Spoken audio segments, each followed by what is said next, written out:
아날로그 5번째 시간, 나를 지치게 하고 소진시키는 일로부터 자유하기. 나를 지치게 하고 소진시키는 일로부터 자유하기. 예수님께서 인간의 모습으로 오셔서 시험 받으신 장면이에요. 어떤 시험을 받으셨어요? 3가지. 돌이 떡이 되게 하는 시험. 마태복음 4장 1절부터 11절에 있죠. 그리고 성전 높은 곳에서 뛰어내려 보라는 시험. 천하만국의 영광을 보여주며 사단을 경배하라. 그리하면 천하만국을 다 주겠다는 시험이었습니다. 인간 예수님이 첫 번째로 받으셨던 시험은 하나님의 아들로서의 능력을 나타내보라는 시험이었어요. 이건 인간이 할 수 없는 일들이에요. 시간과 공간과 실제적인 한계가 있어요. 인간의 능력으로. 그러나 하나님의 아들은 가능하거든요. 하나님의 아들로서 능력을 보여보라는 거예요. 능력에 대한 시험입니다. 네가 하나님의 아들이었거든 돌을 떡덩이가 되게 해보라. 하나님의 아들이었거든 뛰어내려보라. 그러니까 능력을 보여보라는 것이죠. 근데 예수님은 어떻게 하셨어요? 하나님의 아들로서의 신적인 능력으로 시험을 이기지 않으셨습니다. 철저히 인간인 우리 모두, 3차원적인 공간에 갇혀진 우리들, 특별히 성도들, 우리의 딜레마는 그거지 않습니까? 보이지 않는 하나님, 우리의 차원을 넘어선 하나님을 믿지만 실제적으로 땅에서 그 차원에 갇혀 있다는 거. 거기서 오는 괴리감이 우리를 힘들게 하는 거잖아요.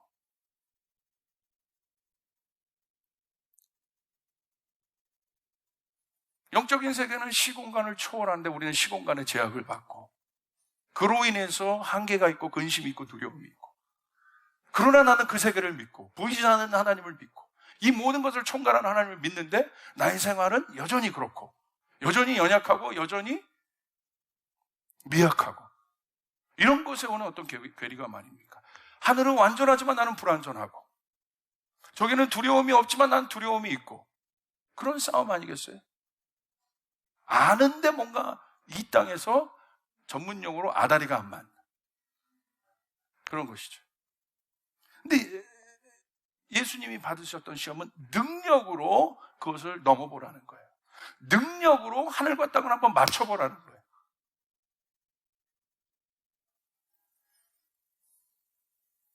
여러분, 인간 예수님이 받으셨던 시험은 어찌 보면 인간인 우리가 고민해야 될 가장 강력한 이슈이기도 합니다. 이 능력에 대한 문제. 여러분, 강해지길 원하십니까? 강해지기를 원한다. 능력을 갖기를 원한다. 이것이 예수님이 인간으로서 받으셨던 첫 시험이라는 거예요. 이것도 굉장히 중요한 이슈라는 거예요. 그러니까 우리의 삶 가운데 인간으로서. 모든 인간이 원하는 가장 강력한 시험이라는 것입니다. 본능 안에 있는 그 소원, 강해지고자 하는 소원. 연약하니까 누구나 강해진 거예요. 왜 여러분의 자녀들을 좋은 대학에 보내길 원하세요? 뭔가 능력 있는 자가 되라는 거죠. 그래서 너의 삶을 조금 더 규모 있게, 가치 있게 다스려 보라는 것 아닙니까? 그것이 소원이에요. 그리고 인간은 그 소원대로 이 땅을 만들어가고 미래를 재편하고 있습니다. 그리고 그 소원은 언제나 인간의 삶을 개척해 왔습니다. 그러므로 내 마음 안에 어떤 소원이 있느냐는 굉장히 중요합니다. 우리 영적으로 보면 육의 소원일 것이냐, 그것이 영의 소원일 것이냐, 그 소원대로 사람은 움직이게 되어 있기 때문에. 할렐루야. 그러므로 디지털이라는 것은 그런 것이죠. 인간의 소원을 실현시켜줄 어떤 것을 찾았는데 그게 바로 뭐예요? 기술이라는 거예요. 테크놀로지.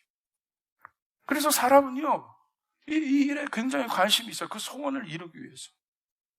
자, 그렇다면 이 능력이 뭔지에 대해서 우리가 한번 생각해 볼 필요가 있어요. 능력은 존재에 부여된 힘을 말합니다. 다시요, 능력이 뭐예요? 존재에 부여된 힘. 그래서 사람들은요, 능력을 소유하기 위해서 그에 걸맞는 어떤 존재가 되려고 합니다. 그러므로 존재는 오늘날 현대 사회에서 존재를 여러분 증명해주는 어떤 단어가 뭐예요? 지위죠, 지위, 포지션. 그것에 의해서 그 사람의 가치가 매겨지죠. 그리고 그 존재의 가치가 매겨지면 뭐가 부여되는 거예요? 힘을 갖게 된다 이거예요. 왜 국회의원 되려고 하겠어요? 왜 높은 고관이 되려고 하겠어요? 힘 때문에가 능력 때문에. 근데 이 능력을 얻는 통로가 뭐예요? 어떤 존재가 돼야 되는 거예요. 여러분, 말단 사원이 능력이 있겠어요? CEO가 능력이 있겠어요? CEO가 능력이 있죠. 그럼 우리가 집중해야 될 게 뭐냐는 걸 잘 생각해 보세요. 예수님이 어디에 집중하셨는가? 예수님이 지위에 집중하셨는가? 예수님이 포지션에 집중하셨는가? 예수님이 본질에 집중하셨는가? 잘 보실 필요가 있어요. 그러면 이게 정리되면 능력에 대한 정의가 될 수 있어요. 정말 이해되시면 아멘 합시다. 이해되세요? 그렇기 때문에 성경은 창세기에서 이 능력이 무엇인가를 하나님 보여주신 거예요. 능력으로 인해서 하나님을 보여준 것이 아니에요. 하나님이 누구신가를 보여주신 거예요. 하나님이 세상을 창조할 능력을 가지셨습니다. 할렐루야. 왜 그렇습니까? 하나님이시니까. 그래서 창세기는 뭐부터 시작하는 거예요? 인간이 누구인가부터 시작하는 거예요. 우리가 하나님의 형상이다.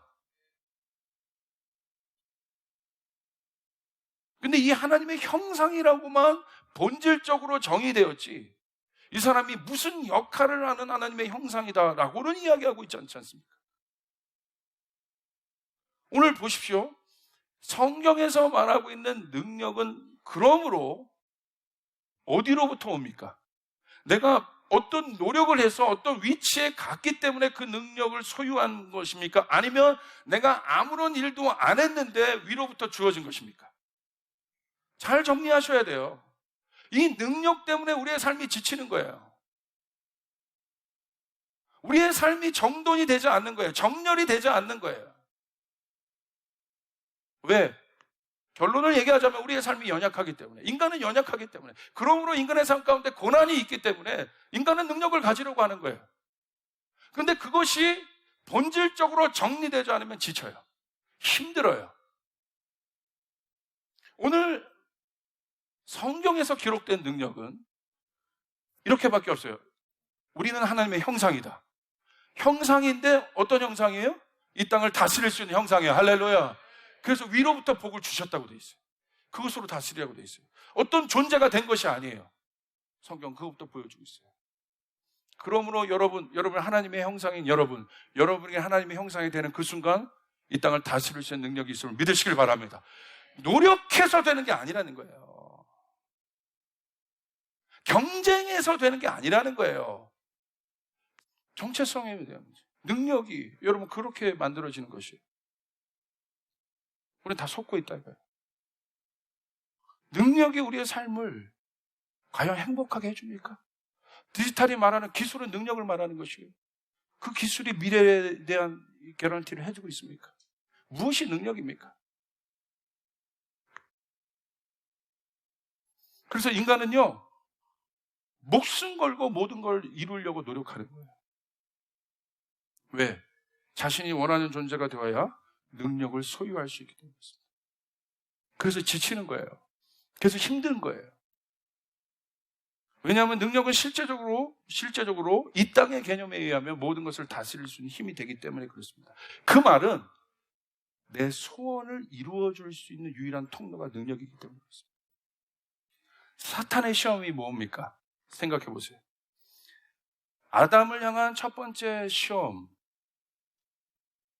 사탄의 첫 번째 시험, 둘째 아담인 예수님이 받았던 시험도 능력에 대한 시험이었지만 첫 번째 아담이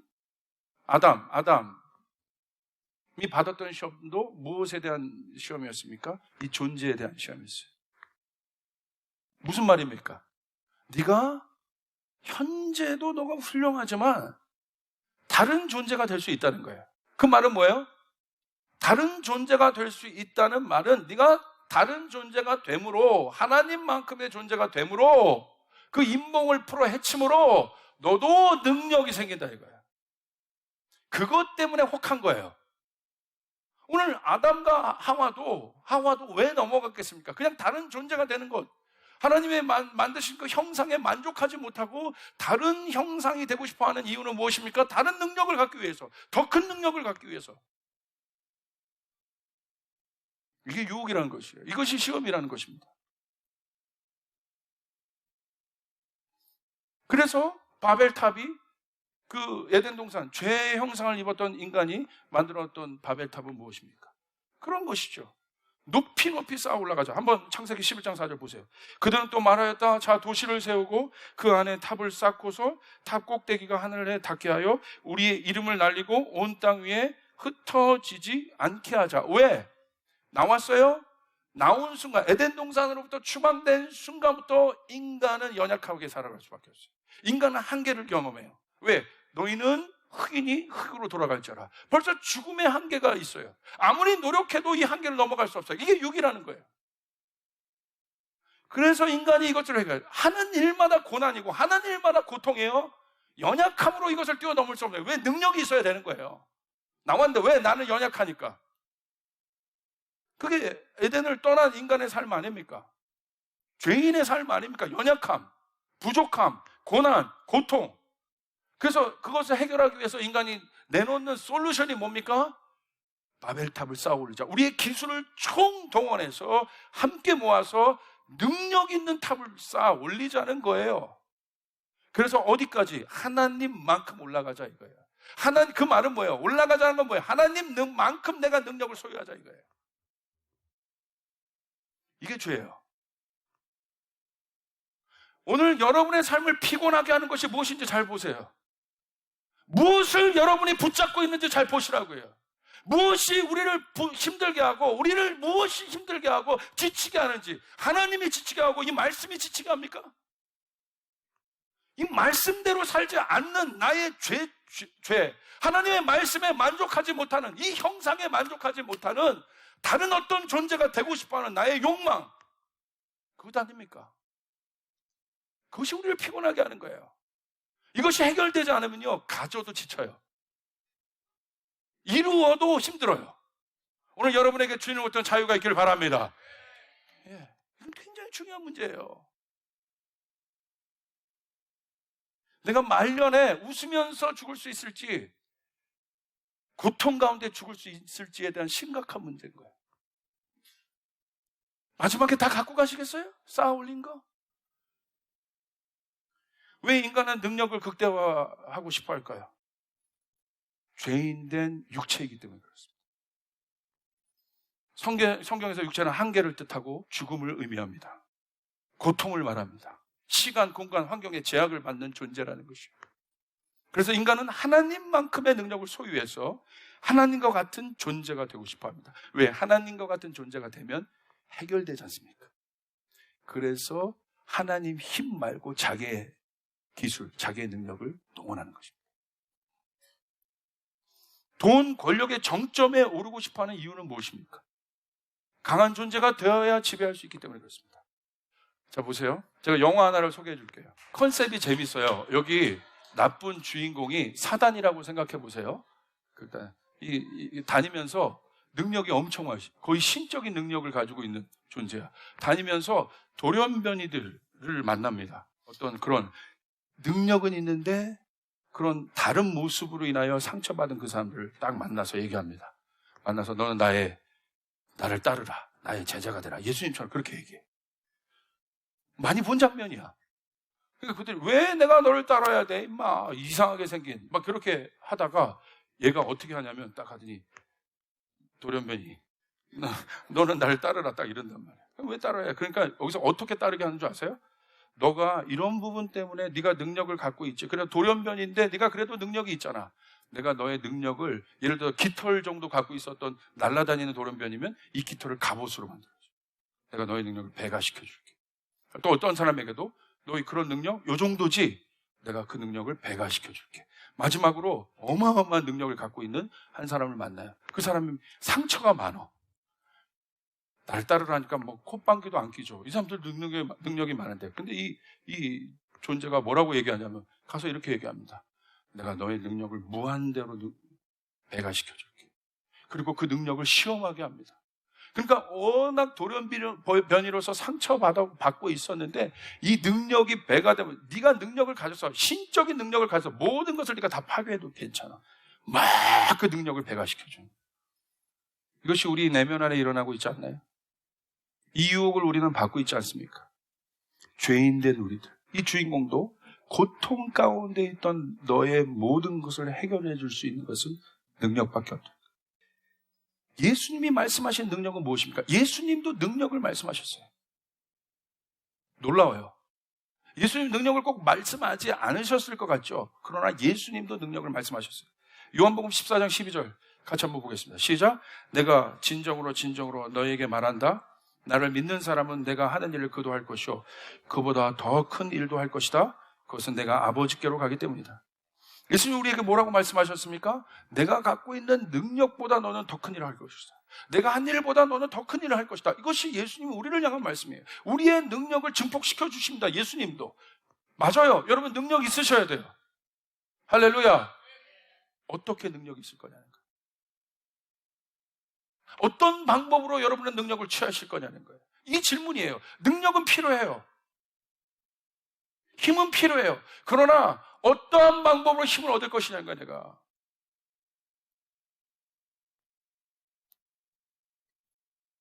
예수님도 우리에게 능력 주시길 원하는데 예수님이 주시고자 하는 능력은 네가 어떤 존재가 되라는 것이 아니었어요. 예수님께서 우리에게 말씀하신 것은 무엇입니까? 어떤 노력을 하라는 것이 아니었어요. 네가 하나님의 자녀인 것을 잊지 말라는 거예요. 할렐루야. 하나님의 자녀이기 때문에 이미 너는 하늘로부터 오는 복의 존재라는 사실을 잊지 말라는 것이에요. 이미 너에게 그 능력이 있다는 것을 아는 것이에요. 예수를 믿는 순간 우리 안에 있는 예수님이 그것은 누구를 통해서 증명되냐면 예수님이 이 땅에 오신 이유는 무엇입니까? 예수님이 의인을 부르러 오셨습니까? 죄인을 부르러 오셨습니까? 예수님이 강한 자를 부르러 오셨습니까? 약한 자를 부르러 오셨습니까? 예수님이 고통이 없는 자를 찾아오셨습니까? 고통이 있는 자를 찾아오셨습니까? 잘 생각해 보셔야 돼요. 예수님이 필요한 곳은 어디였습니까? 고통이 있는 곳이었어요. 아픔, 예수님의 능력이 나타났던 곳은 어디였어요? 묶임이 있었던 곳이었어요. 상처받은 영혼들이었어요. 해결할 수 없는 그런 혈루병 여인과 같은 그런 여인들이었어요. 어떠한 의사에게도 찾아가서 해결할 수 없는 우물가의 여인 같은 누군가의 힘이 필요한 자들, 내 뜻대로 살겠다고 하는 그런 바리새인들이 아니라 예수님이 그들에게, 그런 종교인들에게 나는 이미 의로운 자이다. 나는 이 율법을 이미 남은 행위로 잘 지키고 있기 때문에 나는 이미 그런 존재야. 그런 존재에게는 예수님 가지 않으시고 오히려 뭐라고 하셨어요? 회칠한 무덤들이라고 얘기했어요. 그러나 오히려 가슴에 나는 죄인이고 나는 연약한 자고 그렇게 기도하는 세리들에겐 찾아가셨어요. 예수님 친구가 되어주셨어요. 능력이 무엇입니까? 우리의 능력은 어디로부터 나오는 것입니까? 우리는 무엇을 자랑해야겠습니까? 우리는 어떤 존재가 되어야겠습니까? 여러분, 능력의 여러분 원리는 이거예요. 그 존재가 되면 능력이 생기는 것이에요. 여러분 맞습니까? 여러분 우리가 하나님의 자녀가 되었다는 것, 예수님을 통해서 하나님의 자녀가 되었다는 것은, 복음으로 통해서 우리가 하나님의 자녀가 되었다는 것은 이것은 능력인 것이에요. 할렐루야. 그러므로 기뻐해야 되는 것입니다. 그러므로 감사해야 되는 것입니다. 그러므로 만족해야 되는 것입니다. 우리에게 주어진 능력을 가지고 이제는 아까 선한 곳에 이것을 쓸 수 있는 곳을 찾아야 되는 것이에요. 이게 하나님의 사람들이에요. 도와야 되는 것이에요. 그래서 하나님 우리에게 능력을 주시는 겁니다. 복음은 무엇입니까? 자녀의 영이 임하는 것입니다. 그래서 하나님이 얼마나 좋으신지를 아는 거예요. 이것이 여러분의 평생의 기도 제목이에요. 복음은 하나님이 누구신지를 아는 거예요. 이게 복음이에요. 그렇다면 예수님의 능력이 나타난 공간을 만들어드리는 일을 어떻게 하겠습니까? 바울은 이것을 깨달았어요. 고린도후서 12장 7절 10절 우리 같이 한번 읽겠습니다. 시작. 내가 받은 엄청난 계시들 때문에 사람들이 나를 과대평가할지도 모릅니다. 그러므로 내가 교만하게 되지 못하도록 하나님께서 내 몸에 가시를 주셨습니다. 그것은 사단의 하순이라고 할 수 있는데 그것으로 나를 지쳐서 나로 하여금 교만하지 못하게 하시는 것이었습니다. 난 이것을 내게서 떠나게 해달라고 주님께 3번이나 간청했습니다. 그러나 주님께서 내게 이렇게 말씀하셨습니다. 내 은혜가 내게 족하다. 내 능력은 약한 데서 완전하게 된다. 그러므로 그리스도의 능력이 내게 머무르게 하기 위하여 나는 더욱더 기쁜 마음으로 내 약점들을 자랑하려고 합니다. 그러므로 나는 그리스도를 위하여 병약함과 모욕과 궁핍과 박해와 곤란을 겪는 것을 기뻐합니다. 내가 약할 그때에 오히려 내가 강하기 때문입니다. 할렐루야. 그러므로 이제는 우리는 알아야 돼요. 영적인 능력이 어디에 거하는지를 알아야 돼요. 잘 보세요. 바울은 그것을 알았어요. 자기 안에 엄청난 삼층천을 보고 온, 하늘을 보고 왔던 이 엄청난 그 계시가 열려있고 영적인 능력을 소유했던 자였어요. 그런데 그 뒷말씀이 바로 이 말씀이거든요. 그것도 영적인 능력을 가진, 영적인 능력을 소유한 자가 자기가 아니라고 겸손하게 얘기하고, 자기가 엄청난 능력이 있음에도 불구하고 하나님께서 나에게 육체의 가시를 주셨다. 육체의 가시는 뭐예요? 연약함이에요. 고통스러운 거였어요. 어떤 사람은 간질이라고 얘기하는 사람도 있고 어떤 사람은 시력이라고 얘기하는 사람도 있어요. 이건 전설이에요. 그러나 실제적으로 육체의 가시가 있어요. 그래서 바울 옆에 의사 누가가 항상 붙어 다녔다, 그런 얘기도 있어요. 그건 어떤 설들이에요. 하여튼간 육체의 가시가 있었다는 거예요. 근데 뭐라고 얘기합니까? 내가 3번이나 주님 앞에 요청했는데도 주님께서 나에게 이것을 고쳐주지 않으시고, 주님이 뭐라고 대답하셔서 오히려, 여러분 황당한 대답 아니에요? 내 은혜가 내가 족하다.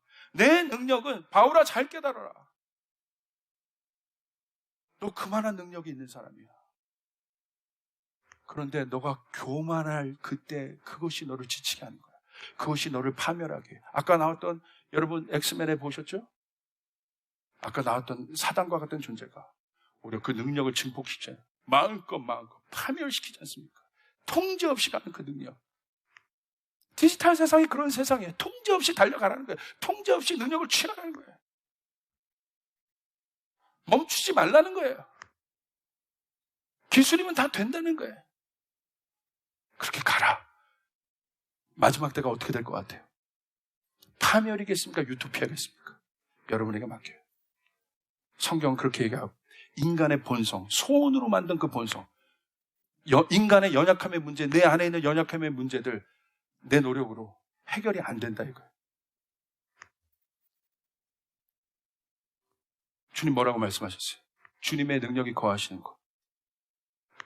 내 안에 있는 연약함이 있는 이유가 무엇입니까? 그것을 자랑하라는 것. 그 속에 하나님의 능력이 임하신다.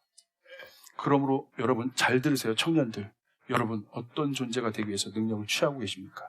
하나님 없이도, 하나님과 상관없이도 하나님을 뒷전으로 미루면서도 내가 그 능력을 취하면 여러분 능력 있는 존재가 되나요?